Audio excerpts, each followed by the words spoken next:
Sur la phase d'ouverture des bureaux de vote, les observations consolidées font état d'une ouverture globalement conforme aux dispositions du Code électoral en son article 78, malgré quelques dysfonctionnements d'ordre opérationnel. Les principaux indicateurs recueillis se présentent comme suit. Bureau avec les 5 membres présents à l'ouverture, 93%. Bureau comptant des femmes parmi les membres, 77%. Respect des procédures du Code électoral, 97%. Vérification de l'urne vide et fermée avec au moins 3 scellés, 99%. Bureau ayant ouvert à l'heure exacte, 7 heures, 74%. Bureau affecté par un retard de démarrage, 26%. Disponibilité totale du matériel électoral, 85%. Conformité des isoloirs, secret de vote garanti, 99%. Présence des forces de l'ordre sans influence sur le vote, 95%. Toutefois, il faut noter qu'à 9h20, 169 bureaux de vote sur les 581 observés à cette heure, soit 29%, n'étaient toujours pas ouverts. Les plus grands retards ont été observés dans 2 bureaux de vote avec des ouvertures comprises entre 17h35 et 17h45. Le bureau de vote numéro 1, place publique de Tomba Kansa, dans la préfecture de Sigiri, à 17h35.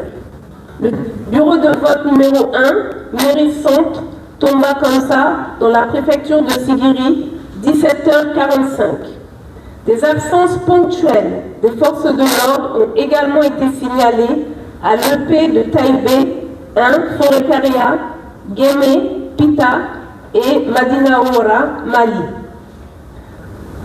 Sur le déroulement des scrutins, les procédures électorales ont été globalement respectées durant le déroulement des scrutins. Vérification systématique des cartes d'électeurs. Accès au vote pour tous les électeurs inscrits. Respect du secret du vote. Apposition de l'empreinte digitale. Signature des listes d'émargement et assistance aux personnes vulnérables. Il faut également noter la présence des délégués des partis politiques candidats dans 88% des bureaux observés. Les observateurs nationaux, ONASUR, Dynamique Œil du Citoyen, USEG et internationaux, Union africaine et CEDEAO, ont également été vus dans 21% des bureaux observés. Les données ont montré que parmi les citoyens qui devaient voter par dérogation, 11% d'entre eux n'ont pas pu voter par manque de fiches. Des incidents ont néanmoins été documentés, notamment dans les régions de Kankan, Sigiri, de Mamou, Pita et de Labé, Mali. Incidents graves, 4 cas avérés d'actes de pression sur les électeurs et de corruption ont été documentés exclusivement dans la préfecture de Sigiri, notamment au BV5 de Bendougou, au BV1 de Tombadoula et au BV1 de Bourenfe. Au BV numéro 632 de Franvalia, le bureau a été relocalisé chez le président de district. Un assesseur a été observé en train de donner des consignes de vote et les délégués ont été empêchés d'accéder. Les bureaux de Tomba Kansa et Tomba Madinakura n'avaient pas ouvert jusqu'à 17h35. À Pita, mairie de Sangaréa, BV numéro 1191, une activité de campagne a été observée en faveur d'un candidat de l'UPR. Un incident a été signalé au bureau de vote 1 de la mairie salle polyvalente à Madina Salambal Bondé, préfecture de Mali, région de Labé, où un jeune a été arrêté sur instruction du sous-préfet pour avoir interféré dans le fonctionnement du bureau de vote, avant d'être libéré à la suite d'une médiation des sages.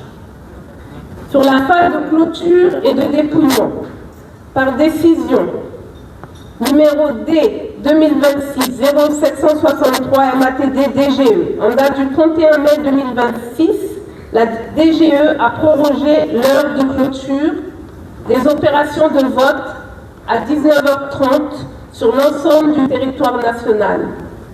Cette mesure visait à permettre à tous les électeurs présents dans les rangs de s'acquitter de leurs devoirs civiques. Dans 16% des bureaux observés, l'heure de fermeture n'a pas été respectée, avec des bureaux ayant fermé à 18h ou après 19h30. Dépouillement immédiat, public, ininterrompu et sans tension. 98% des cas observés. Décision sur la validité des bulletins et annonce affichage des résultats prise par consensus. 98% des cas. Bureau affecté par une rupture de document de dépouillement. PV. Feuille de dépouillement. Fiche de résultats. 6,2%. Particulièrement dans la région de l'Abbé. Les procès-verbaux et fiches de résultats ont été scellés en 4 plis pour transmission aux commissions de réception. La cartographie des alertes et typologie des incidents. L'analyse rigoureuse des 2987 alertes traitées et documentées par la mission d'observation électorale citoyenne révèle une concentration géographique et typologique précise des dysfonctionnements observés. L'Abbé avec 566 cas, soit 19,73%. Mamou avec 485 cas, soit 16,90%. Cancan avec 442 cas, soit 15,41%. Zérékoré avec 414 cas, soit 14,43%. Kindia avec 386 cas, soit 13,45%. Sur les constats généraux et points de vigilance, les données d'observation collectées établissent les constats suivants. Point positif. Déroulement globalement calme du scrutin sur l'ensemble du territoire national. Respect généralisé des procédures fondamentales. Vérification de l'urne. Secret du vote à 99%. Consensus dans le dépouillement à 98%. Présence significative des femmes dans la composition des bureaux de vote, 77%. Réactivité institutionnelle, illustrée par l'opérationnalisation du numéro vert 105 par la Direction générale des élections DGE et la décision de prorogation de l'heure de clôture. Les failles significatives identifiées. Défaillances logistiques importantes. Retard d'ouverture, 15% des bureaux non ouverts. Manque de matériel dans 15% des bureaux, notamment fiches de dérogation et de procuration, encre indélébile, liste d'émargement, couvercle et scellé d'urnes. Faiblesse de la représentation multipartite. Absence des délégués des candidats partis dans 486 bureaux, 16,27% des alertes. Cas avérés de corruption, de pression et d'ingérence administrative documentés à Sigiri et à Madina Salamandé, Mali Labé.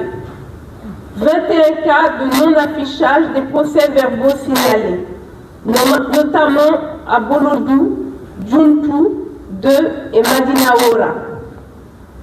Rupture de documents de dépouillement dans 6% des bureaux, particulièrement en région de l'Abbé. Recommandations et conclusions. À la lumière des constats ci-dessus, la salle de situation électorale formule les recommandations suivantes. Au gouvernement, Ouvrir sans délai des enquêtes judiciaires sur les quelques cas avérés de corruption et de pression documentés dans la préfecture de Siguiri. Faire respecter strictement la neutralité des autorités administratives locales, notamment des sous-préfets à l'égard du processus électoral. Prendre des mesures visant à renforcer le climat de dialogue inclusif, respectueux des droits et libertés fondamentales. Garantir l'inclusivité du vote en mettant en place des dispositifs appropriés, braille, lunettes intelligentes, pochettes tactiles, etc., pour favoriser la participation des personnes à besoins spécifiques. À la Direction générale des élections DGE, de procéder à une vérification croisée des résultats dans les bureaux de vote où les procès-verbaux n'ont pas été affichés. Renforcer la chaîne logistique, matériel électoral, fiches de dérogation et de procuration, liste d'émargement, scellés, procès-verbaux, en amont de toute prochaine élection. Engager la digitalisation du suivi des opérations électorales pour réduire les délais de remontée d'informations et sécuriser la traçabilité. Renforcer la formation des agents électoraux.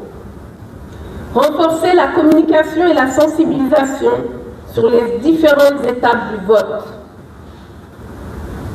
Prendre des mesures nécessaires pour améliorer la participation des femmes, des jeunes et des personnes vulnérables dans toutes les étapes du processus électoral.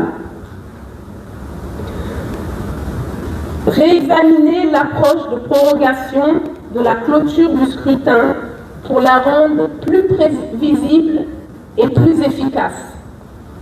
Opérationnaliser un système de suivi instantané des bureaux de vote basé sur les nouvelles technologies aux fins de réduire les délais de résolution des dysfonctionnements et autres irrégularités.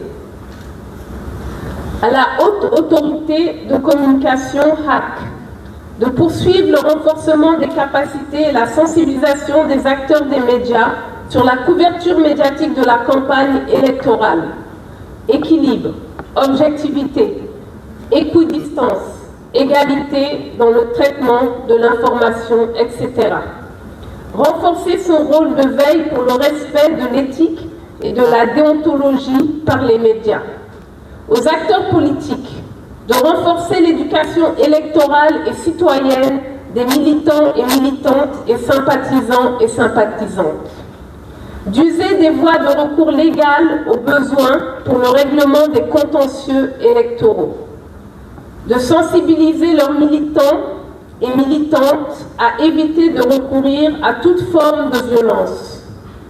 À la société civile de poursuivre les programmes d'éducation civique pour améliorer la participation des citoyens et citoyennes aux processus électoraux, à assurer le rôle de veille, d'alerte, d'interpellation et de proposition sur le processus électoral, aux leaders religieux et d'opinion de continuer à œuvrer pour un climat de paix, de cohésion sociale et d'acceptation de l'autre, aux médias d'observer les règles d'éthique et de déontologie, de privilégier la diffusion d'informations justes et vraies par la promotion du fact-checking, de s'abstenir de diffuser des discours haineux et des images violentes. Aux populations de garder le calme et la sérénité dans l'attente de la proclamation des résultats. Aux partenaires au développement de soutenir l'opérationnalisation d'un système de suivi instantané des bureaux de vote basé sur les nouvelles technologies aux fins de réduire les délais de résolution des dysfonctionnements et autres irrégularités. Aux missions d'observation électorale de multiplier les initiatives de diplomatie préventive à l'endroit de tous les acteurs clés, parties prenantes au processus électoral. De travailler en synergie pour plus d'impact et d'efficacité du processus. Conclusion préliminaire. L'analyse rigoureuse des données d'observation 3432 alertes issues des observations consolidées de 600 observateurs et observatrices déployés par WANEP, sur 4200 bureaux de vote et documentés par la salle de situation électorale, révèle un processus électoral qui s'est déroulé globalement dans le calme, mais qui demeure marqué par des dysfonctionnements d'ordre logistique et par des cas localisés d'irrégularités nécessitant un traitement juridique approprié.